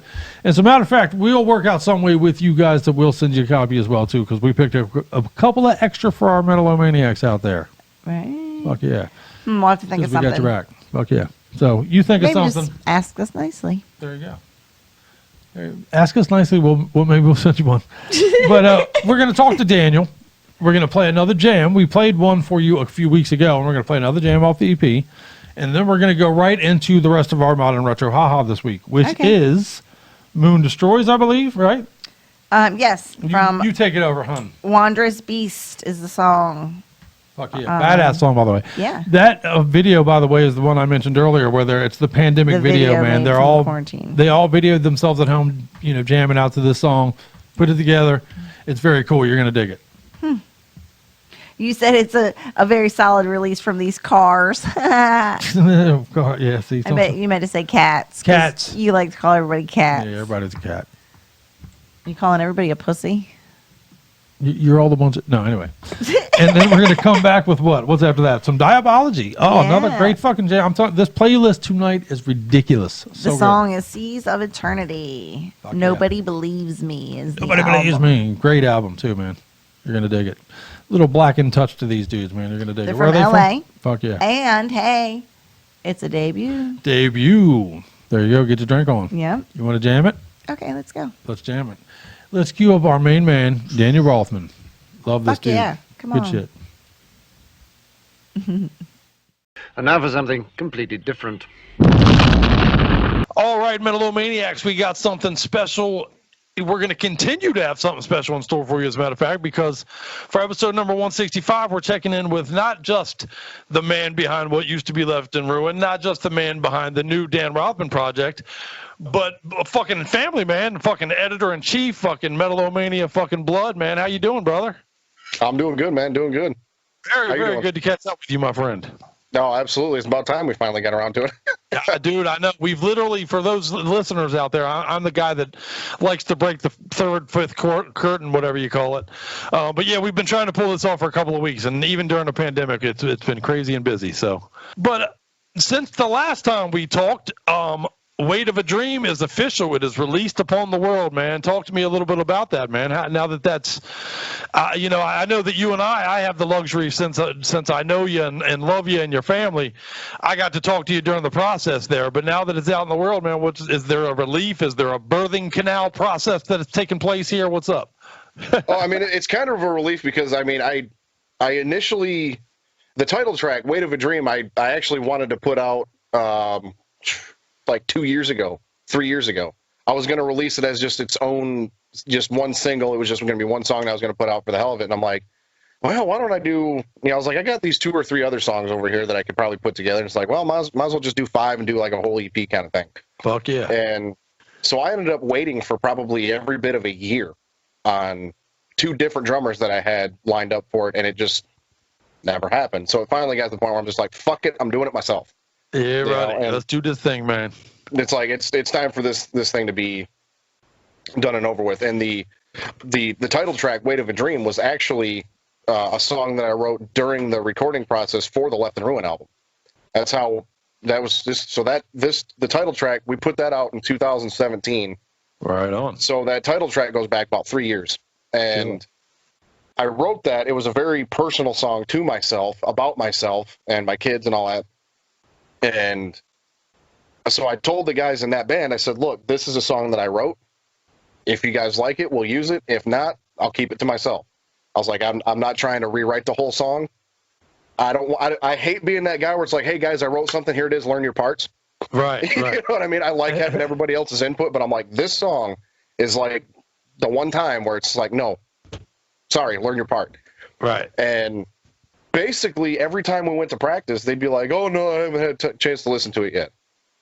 So we'd all sit down, we'd listen to it. Now, mind you, it's a fucking 9-minute song. So it's not like we can just listen to it in 5 minutes and crank it out. Go. Right. But basically, by the time we had even gotten around to getting this title track even close to being able to play it from front to back, I already knew it was going downhill. And I'm just like, I can't let this song go with the band. Right on. So about 3 months before that band fell apart, I talked to them all. I said, look, I'm keeping the song to myself. I can't bring this one in. I was like, I know it sucks. We've been working on the song at practice for like 3 months and shit. I was like, but I got to pull it out. Can't do it. So because I had the other issue of it too was I wrote the lyrics and everything for it. So when we went to practice, hearing somebody else sing the lyrics, because I basically wrote the lyrics as if I was writing a letter to my kids. Is basically what it is. Right on. So hearing somebody else sing those lyrics, it's like disembodied and shit. it didn't sit right with me, for somebody else to sing that. So I'm just like, it's because the band was going down, because it was such a personal song. I'm like, I just got to put this out on my own in order for it to even feel right. You know what I mean? Right on. Fuck yeah. Before the album even came out, that everything was already going downhill with that band. So the band only lasted 6 months after we put the album out. A full fucking 10-song album, full-length album. 6 months later, the whole band ceased to exist. And a good album, man. I got to tell you, and for those Metal-O-Maniacs out there who may not know this, that's how you and I came to know each other, as actually through the Left in Ruin. When that came out, we reached out to you guys. We liked that release. We wanted to talk to you about it, and that's how we became friends. Even was through the Left in Ruin project. Yeah, I mean the Left in Ruin thing was. I mean, it was fun while it was, around. I had never played a show. I've never been on stage until I was in that band. I wasn't on. The first time I hit a stage was in 2016. By that point in 2016, I was 24 years old. Most people that grow up playing guitar, that listen to metal and all that stuff, they're usually playing shows in their teenage years. I had already been. I was 24. I already had 2 kids by this point. I figured that ship had long sailed out of port, and I was just going to be stuck working at a factory every day. Fuck yeah. So the little bit that I did get to do with it, I'll carry that with me forever. It was a fun time. Off the stage, some of that shit wasn't too fun, but yeah, I mean that's the way it goes with any band. It doesn't matter what the fuck it is. So right, shit happens. Not trying to shit on everybody else. I mean, it's just the way it is. Right. It went south. That's all. Yeah. Who knew that a pandemic would follow? And you know what I mean? And what's funny about that is I had a lot of people that I worked with that were like, "Oh yeah, let me know when the CDs come in. I'll buy one." I had the CDs before we all got laid off. I had the CDs for like a month before the actual release date, but I was telling people, nah, just pay me. I'm not releasing it till April 10th. Right on. By the time April 10th rolls around, we're all fucking stuck in our house. So everybody's stuck at home. Yeah, but I mean, I can't complain with the actual physical hard copy CD sales that I've gotten so far, because people just don't fucking buy them anymore. Well, you know what I mean? So the physical, it's tough to move a physical unit in today's world, man. It really is. But I almost didn't get them. I love my fucking old. Matter of fact, I'll tell you what. Even the next person who sends us, what do you say? Next person who sends us an email to the IronKings@yahoo.com. One of you listeners out there, one of you Metal-O-Maniacs, send an email to the IronKings@yahoo.com. Attention, motherfucking weight of a dream. And you can get your fucking free copy of that sucker. Hard copy. Old school, man. Let's go old school. We'll give you a hard copy of this fucking thing. And you do want it. You want it to be a part of your spring into your summertime action. And, we backed up the 420 release a little bit here, but you will be on that as well, man. And we'll talk more details about that in the coming weeks, actually, as we try to jump over an obstacle, too, that remains in our way. But we'll get there. And I'm looking forward to that, man. And I'm glad you're going to be a part of that as well, brother. Oh, I'm glad too, man. I mean, with the amount of shit that you guys have on there, just to get that one slot, it's an honor to be on that thing. So what next? What next? Now that you got the EP out, I know we got to push it. You're not in a position where you can do the live thing so easily. I know you do a lot of very cool fucking shit on the, the videos for the YouTube and all that shit. Tell me a little bit about that video that you were just a part of on YouTube with the preacher and all that shit, man. Because I got to tell you, I enjoyed that immensely, sir. How did that come about? Did they reach out to you, or was it like an all points bulletin? Everybody send in your thing, or? Well, they had put out this remix, and I had seen it go around Facebook and stuff like that.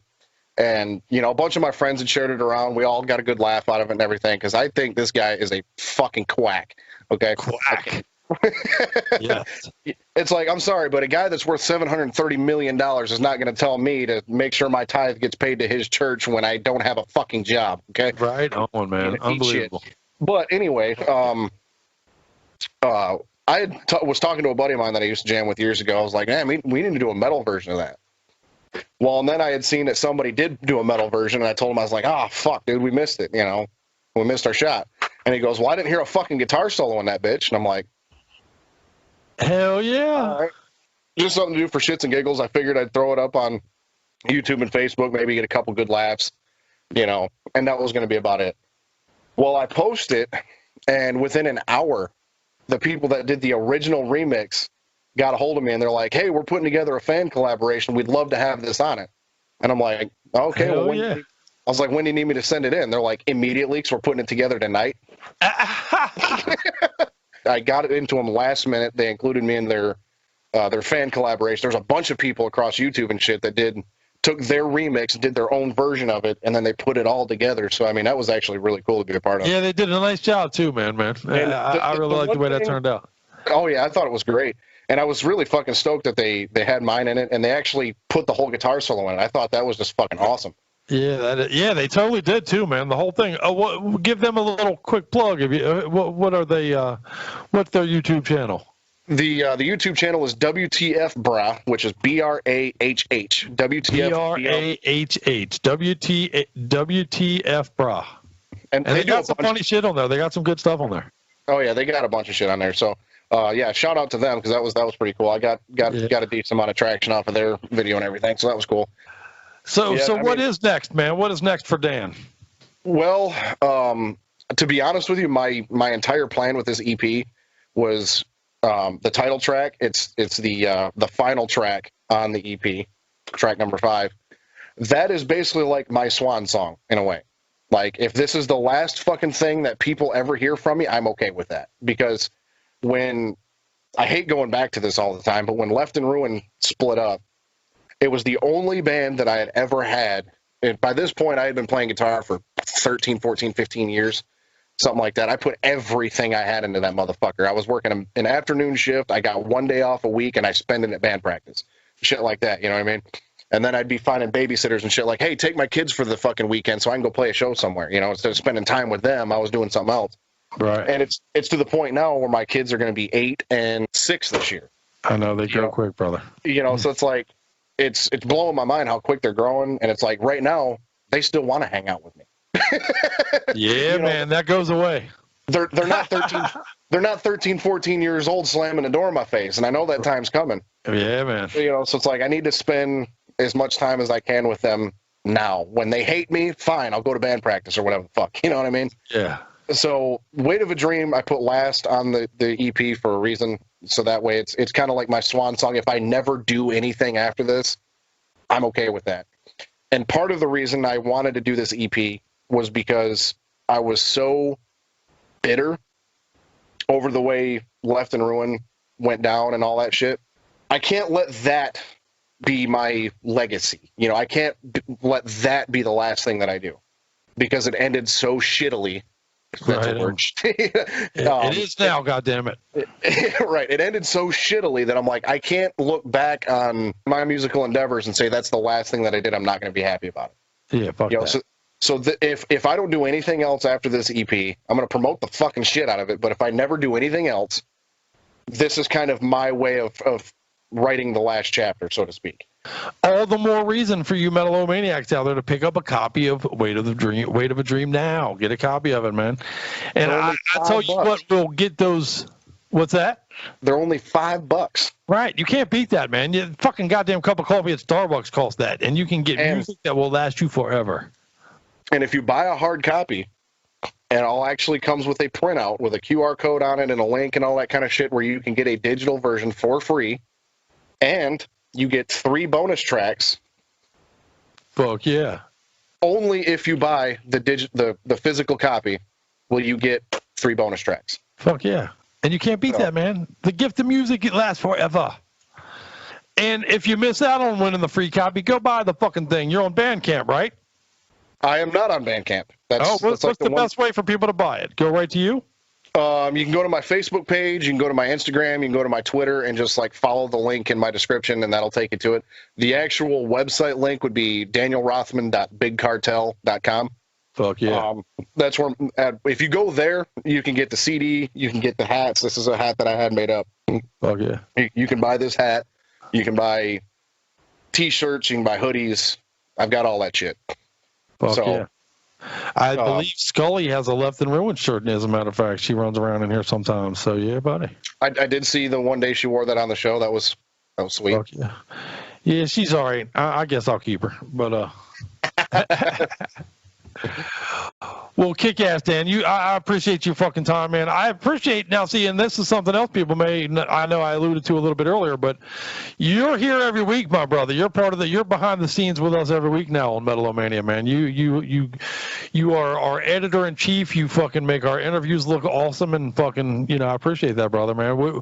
No matter what else you do musically, stay a part of us if you don't mind, sir. That's the plan. I mean, like I'm gonna be spending less time on music and hopefully more time with the kids and everything like that. But it don't mean I'm going away completely. You know what I mean? Fuck yeah. It's one of them things, man. I'm a musician. I can't give it up completely. That's good shit. Well, and I'll remind all you Metal-O-Maniacs out there, man, don't sleep on this shit. You want to achieve a dream, get Weight of a Dream and listen to it I'm telling you, who knows? We might be stuck in our houses, but soon we'll be out on the beaches, hopefully again, man. And what better to play than Weight of a Dream while you're getting that fucking sunshine, brother? You know what I mean? Absolutely. That's in how your house, the year's outside, coming. it don't matter. Fuck yeah, brother. Well, kick ass, Dan, man. I do appreciate you spending some time with us very much, brother. No problem, man. I'm glad we finally got to hang out for a little bit. Fuck yeah, man. We'll do it again. What do you think of that? Sounds good, man. Awesome. Well, and on that note, let's kick everybody in the fucking face right now with a little In My Wake. What do you think? Sounds good, man. Fuck yeah. Fuck yeah. Thank you, Dan. Much love to you, sir. Much love to you, man. Appreciate it. I appreciate the fuck out of you, sir. You are the motherfucking man. We're not just fans of what you do around here. We're fans of what you do with a guitar in your hands, my brother. So I appreciate the hell out of it, man. For real. Good shit. Hell yeah. How you doing, everybody? This is Daniel Rothman. You are listening to Metal-O-Mania. Get your pull.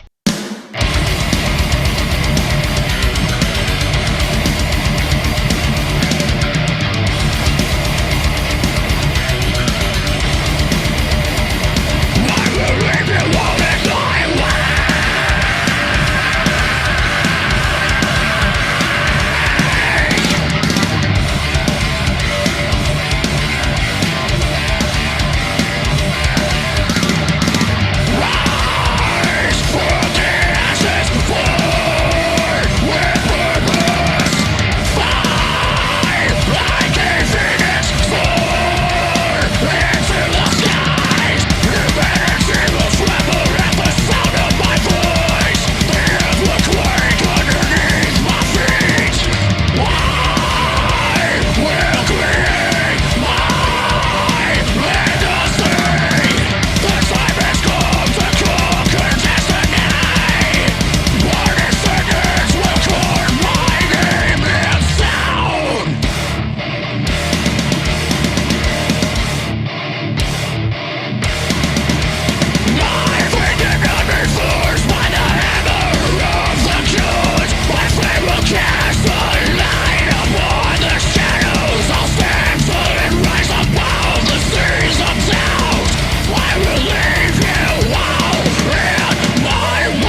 guys have me at blood and semen.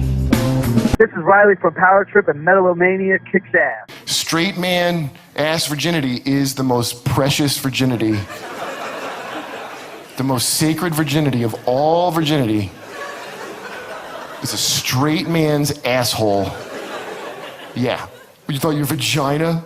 You think your stupid pussy is even close to my untouched? You think that? What's wrong with you? My butthole is worth 1,000 teenage Mormon vaginas. That's how valuable this virginity right here is. This little piece of property right here. Because you might be saving your vagina for marriage or something stupid. Well, guess what? I'm saving my asshole for no one. I just got one question, Sophie. You ready for the ride of your fucking life?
was good. That was good.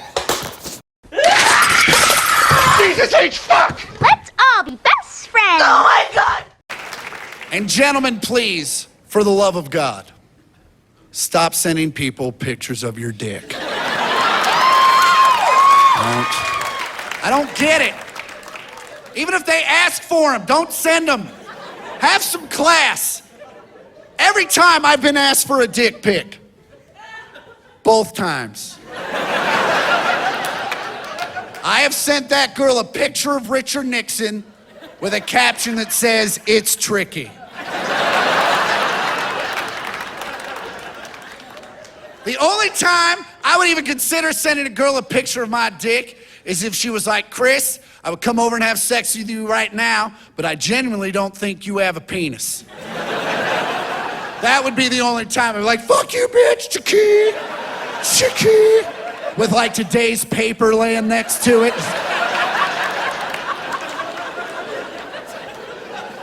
But as a way to hit on a woman, I don't understand it. First off, no way that's your best angle. Genitals are not attractive, especially ours. There's a reason it goes inside. Yeah. Someone gave you a dick and said, "Go hide this. Yeah, make a good living so you can hide this." Even the vagina, as part of the female form, it's immaculate. But when you solo it out, even other women are like, I don't know what that is. Someone drop a sandwich? I'm gonna unite the 6 strings and destroy all music, except for rock! So, I'm gonna need your string.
You did well.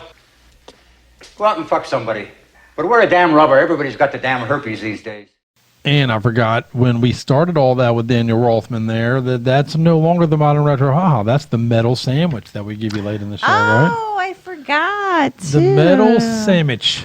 Metal sandwich. Fuck yeah, there you go, man. Good stuff. And that was a good sandwich. We packed it with lots of good fucking meaty pieces. And the Wondrous threw it right Beast at ya. was the meat in the middle. Yes, indeed. Like yes, it. it was. Okay.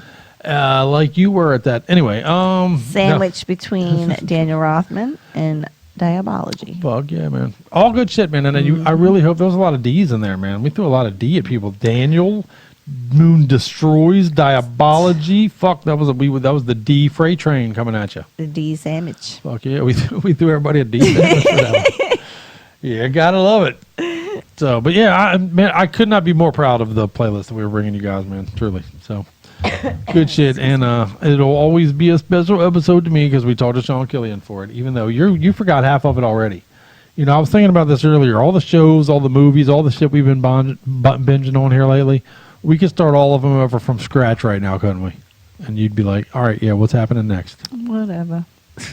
Yeah. I love you, Scully. You're the best. You're the best. Hey, she did make a fucking Fred Flintstone steak tonight, so I ain't bitching. Yeah, Just man, literally that bitch turned out. Fred. It looks like I'm not kidding. It looks like something out of a Fred grill Flintstone it cartoon. so that I bought like a big fucking thing. It's the biggest steak I've ever seen. Yeah, I'm not bullshitting you. How many ounces was that fucker? Like 3,000? No, but I don't remember. She literally rode on a saddle on that motherfucker into the house, and now it sits over there. I like my meat big. These days, yes, you do. Thank goodness for me. But these days, I eat 4 bites of shit, and I'm full. So it's okay. We ate barely any of it. There's still really a big good. old fucking. Well, I was gonna cowboy grill steak it, over like there. I said, but I ended up cooking it inside, which actually I'm good. glad you brought up because I need to know. I'm All not right. the best cook. Cooking I'm definitely not tips. a chef. I by think we any should means, do you a know, fucking cooking I'm show. not that good. But I make some things okay. Like Her ribs are killer, you guys. I make Best some ribs I've ever had in my killer life. ribs. Yep.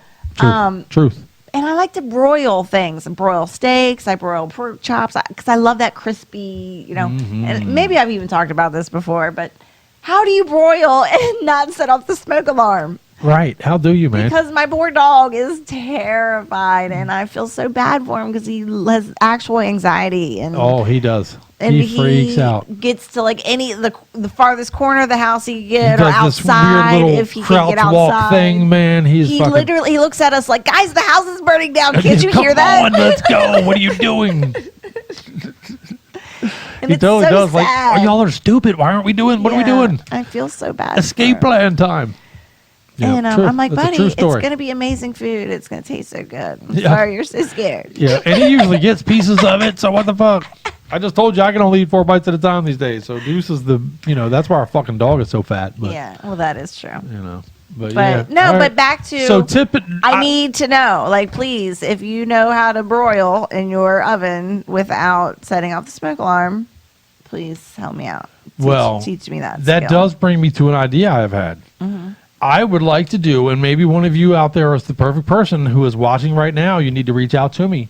A fucking heavy metal cooking show, man. Cooking shows are all the fucking rave right now. You got to, there's a whole goddamn channel dedicated to that shit. Oh, did you hear about the Amy Schumer Amy one? Schumer's got one with got her a cooking husband. show coming Yeah. on next Monday. That'll be probably pretty Her funny. husband's a chef, and they're quarantined, so they've started to videotape So it. it's like a quarantine chef show, right? Yeah, literally, it's Shit, the you three can of make it them up, and- right?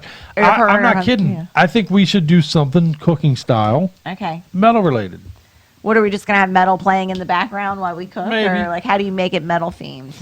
Are you gonna make your dishes I'll bet- somehow metal themed? I'll bet there's a cook or two out there that has an idea on that. What do you okay. think? But I'm fishing right now, though. See, I'm throwing out the Right. fishing line. Right. See what I can catch. I'm sure there's a couple people out there. Our buddy John Cooley is a metalhead / chef, so maybe that's something we should talk to him about. Okay. But, yeah, but don't you think What that'd be would cool? you add to a dish to make it metal? Yeah, how do you metalize a dish? I'm not eating it if you're adding metal to it. Right. Here's a fucking grilled cheese sandwich with a slice of aluminum foil in it. That doesn't sound very healthy. And that's not metal. Yeah, no, aluminum's not a metal. Aluminum's a metal. It's a metal. To eat aluminum foil is not a very metal thing to do, probably, but aluminum is a metal, though, isn't it? I mean, Yes. You mean yes? aluminum foil falls in the metal category. Yes, it's a metal. It's a super thin metal. Like sheet metal's super thin. It doesn't have the same consistency as thick metal, but it's still metal. Aluminum is a metal. Right? Right? Oh my lord! All right, I'm gonna go beat up Scully, you guys. We're gonna go Yeah, Google we're gonna some delete things. all this because I sound stupid. Well, if we're deleting it, where do we pick up at? I don't know. Well, then don't delete it. Yeah, you're stuck with what you just did. and aluminum is a metal. So yeah, don't eat metal. But yeah, I bet there's a chef out there that's got an idea or two on how to metalize a dish. What do you got, man? How do you metal up something? I don't know how you would metal up a dish. Fucking put little horns on your red potatoes. I just screamed through the mic so bad. Oh fuck yeah! I don't know. How do you do that? What do you Shape do? your meatloaf like. Oh, you could shape your meatloaf like a fucking drum or a guitar or something. That's true. Yeah, okay, so shaping your meat. Shaping your meat. It always comes back to shaping your meat for us, doesn't it? God damn it. We're a one-trick pony at the end of the day, aren't we? Fucking damn it. I tried to talk about something outside the box, like fucking cooking and metal, and we're still shaping our meat in this bitch. God damn it. Forgive us or love us, despite who we are. So let's play another combo. What do you think of that? Show us how you shape your meat. How would you metal up a dish, man? Somebody out there's got an idea for doing a heavy metal cooking show. And if you do, I want to talk to you, man. We'll help you get it on air, man, because I think it's a winner. I just don't know how to do it. So Winner, chicken dinner. yeah, there you go. See? winner, chicken dinner on the metal That's our cooking first show. metal dish. I think grilled cheese with aluminum Oh foil my in God, it. I'm crying.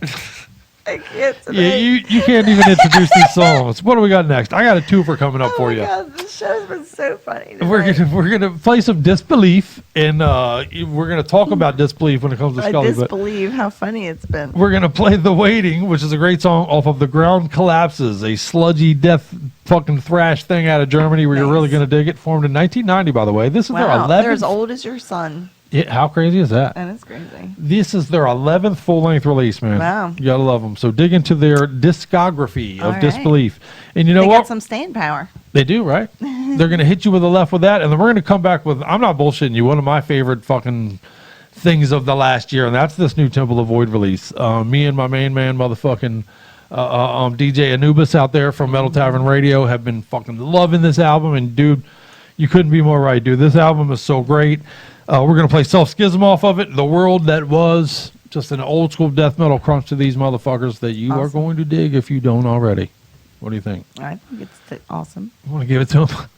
You want to serve it up to him on a metal plate, dear? All right. I just click a button. All right, there we go.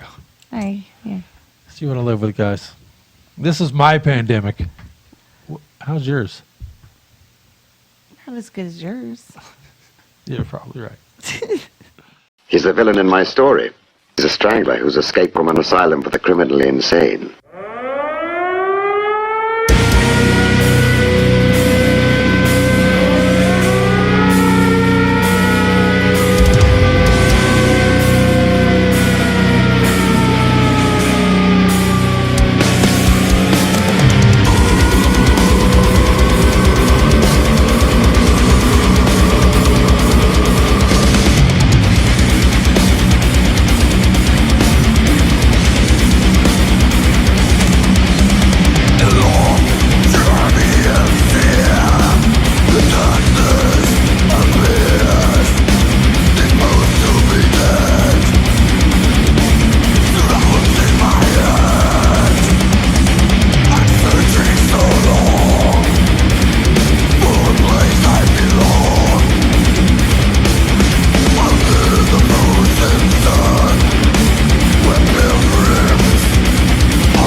Just what is it that you want to do? Well, we want to be free. We want to be free to do what we want to do. And we want to get loaded. And we want to have a good time. And that's what we're going to do. We're going to have a good time. Hey, this is Carl from Now, and you're listening to Metal-O-Mania. I'm the sous chef here. With any luck, I should be head chef by next year. I've got this amazing fiance.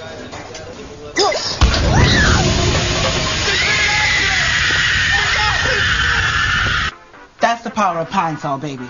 Now get Pine Sol at a new low price every day. I remember sitting up there, blood on my knuckles, beer down my shirt, sick on my shoes, seeing the orange glow of a new dawn break and knowing in my heart life would never feel this good again. And you know what? It never did.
Bring right and creep.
Everybody dick looks big on 16-inch TV. My sister's dick looks big on TV, okay? Oh, yeah, man. I love both of those fucking bands, both of those songs. That fucking Temple of the Void is silly. It's a silly, badass fucking release, man. Do not overlook that. Make that a part of your listening and your pandemic stay and all that kind of crazy shit. And it's been a goofy show tonight, I got to be honest with you. Maybe we're getting a little rough around the edges from all this pandemic stuff, stuck at home shit, but it's been a fun show. Yeah. I've had fun hanging out with you, Scully. I'm lucky in a lot of ways. For sure.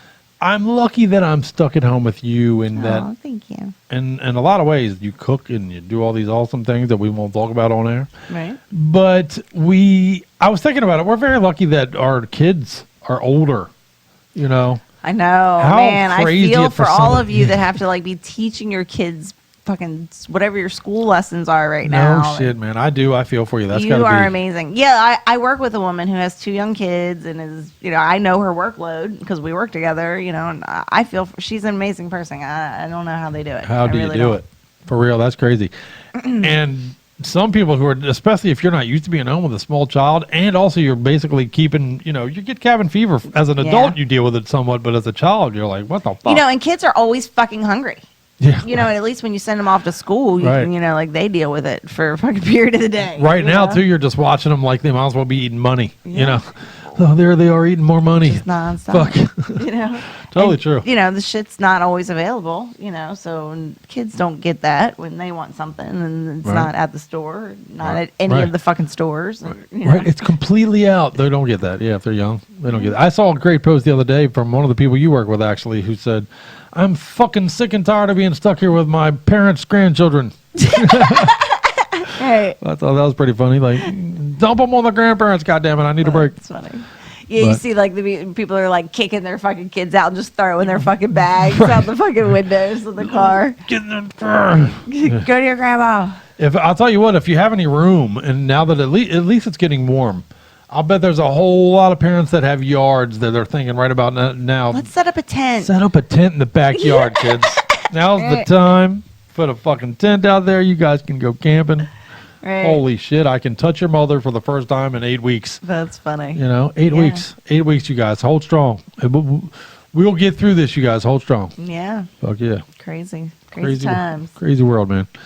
Love talking to Sean, and I appreciate Mr. Killian. Thank you very much for joining us for episode number 165.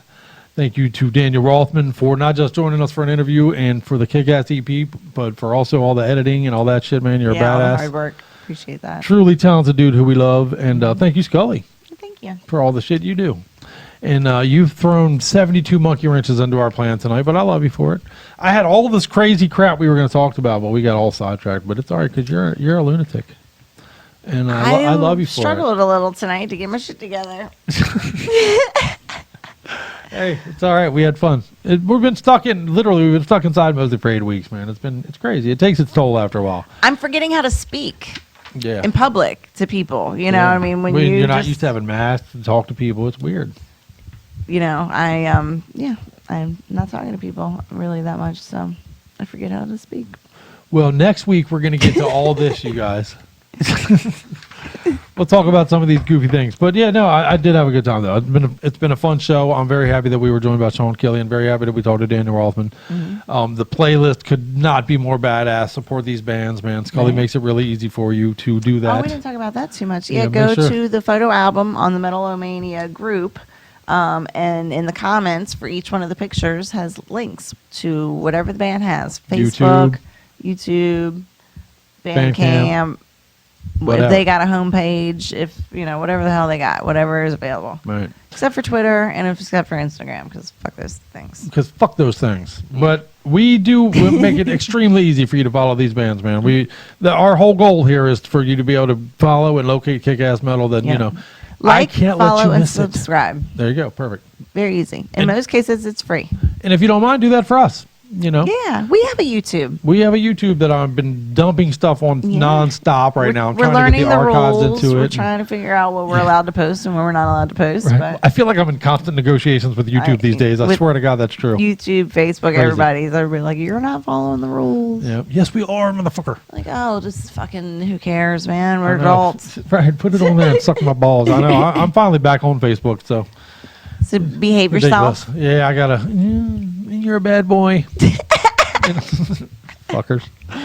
All right, well, let's close this thing out. I do appreciate what you do, Scully, very much, and we will try very hard to get our shit together next week, and we probably still won't again. So we'll see. This is kind of how our ball rolls, if you don't mind. But let's close out with some Benighted. Oh, you're wobbly, not ready. Lopsided. I'm putting you to bed, woman.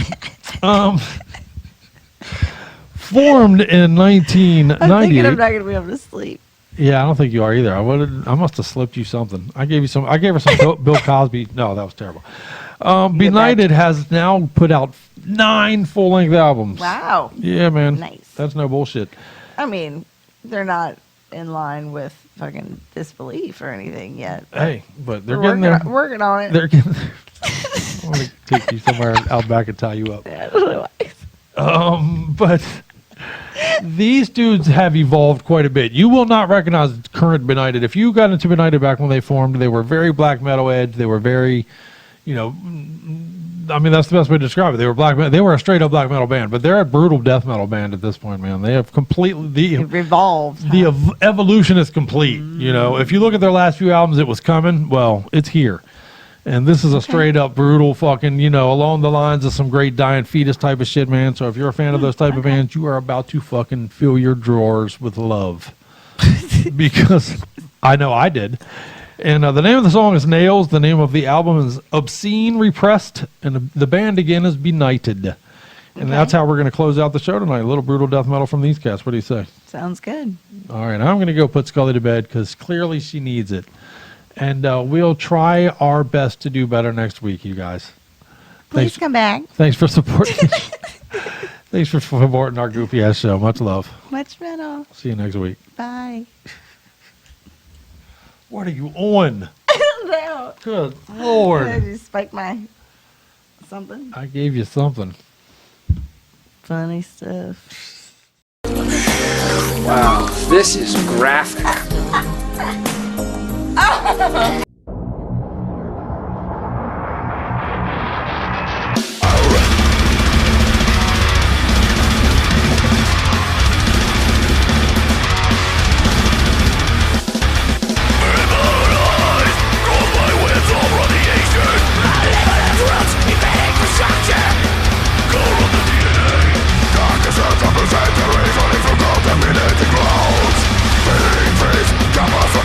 Stop!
Fuck my life.